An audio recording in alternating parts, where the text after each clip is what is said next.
So this week is the sternocleidomastoid. It is an incredibly cool muscle. So let me just kind of turn slightly. So it is the muscle behind the ear, and it attaches to the clavicle. So when the head is fixed and it contracts, it actually lifts the rib cage upwards. When the rib cage is fixed and that muscle contracts, both of them contract at once, it drops the chin to the chest.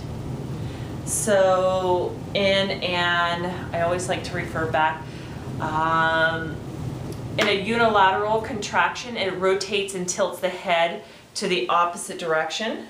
So that's what happens. I engage my right side sternocleidomastoid, and the left side gets stretched, and vice versa. Left sternocleidomastoid engages, right side gets stretched. So let's see, in a closed chain contraction, it lifts the head. So that's what happens. The head is fixed, lifts the rib cage up towards the chin. In an open chain, it brings the chin towards the chest. That engages Jalandhara Bandha. That's that lock of energy in the throat. It's the throat chakra. So to engage the Jalandhara Bandha, you simply just bring the head down. For me, I have a lot of tightness in the back of my neck, so this is my max. But you also want to lift the chest up towards the jaw. So the sternocleidomastoid is definitely engaged. To help stretch the sternocleidomastoid, you would simply drop the head back very mindfully. Here's a little trick in helping to keep length in the neck when you drop the head back. So I'm going to turn sideways. I don't know why I'm sitting on a block. It seemed right at the time. So let me pull my hair off to the side. So instead of just having your head neutral and then going back, you could see how that may compress the cervical spine. So if you jut your chin out, that creates more space in the cervical spine. So here versus here, and then you simply drop the head back. There's less of a compression element. So give that a go. Again, do so mindfully. Don't go 100%. Just see how things feel as you go along. So again, the head could be in neutral. Maybe you slowly, mindfully drop the head back. For me, right about there's discomfort. But I definitely feel how the sternocleidomastoid is getting stretched.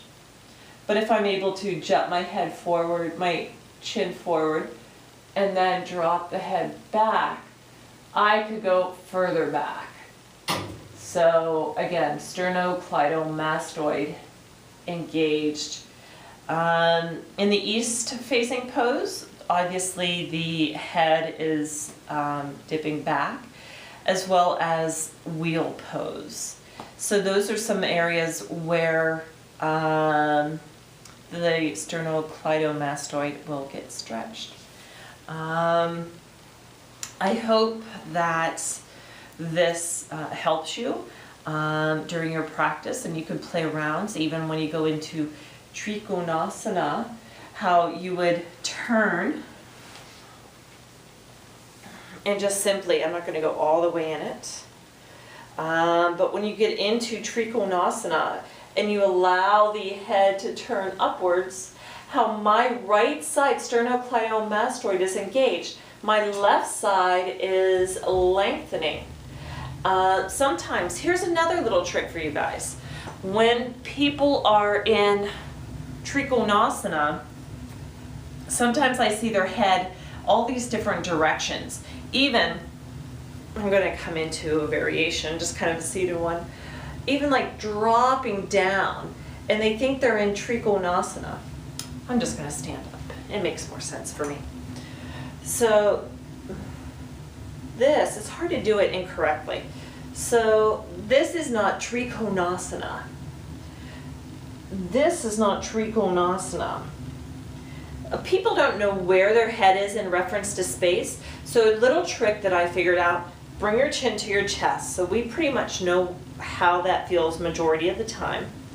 And then simply turn the head to the right. So my right sternocleidomastoid is engaging, my left side is being stretched. Again, if this bothers the neck, come back to center, chin to the chest. And then you could simply look down over the left shoulder. So same premise as if you were saying no, right side or left side.